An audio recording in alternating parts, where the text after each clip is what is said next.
Ahmet, ben buzoqlarni ko'ryapsizlarmi? Mana. Ko'ringlar, mana bu iminnoy ko'zda ajralib turadigan o'tgan safargi videoda Ahmet beringlar. Necha oy bo'ldi qo'yilganiga posti va necha oyda qanday o'zgardi. Xudo xolasa buni sutdan chiqib ketganiga 10 kunlar bo'ldi taxminan. Endi sekin pastga keltirishlarga ketadi. Bu o'ziga o'xshatib yana 8 oy, 7 oylarda katta ehtimol bilan buzoqcha dunyoga keltiradiganga bo'ladi xullas.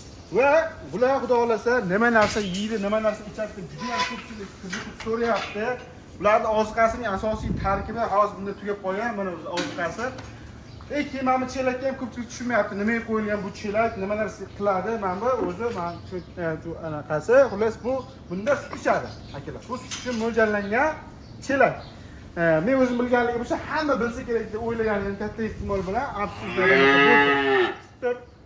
Jiptor va o'z sizlar nima obuna bo'lmayapsizlar, nima narsa qiziq bo'ladigan bo'lsa, mana yem tarkibimi yoki sutmi, necha litr, qaysi nima narsa tayyorlanadi, hammasini YouTube kanalida joylab bermoqchiman. Faqat aynan nimaligini so'rasanglar, xudo xolasa mavzu men uchun aniq bo'ladi, sizlarga yoritib beraman.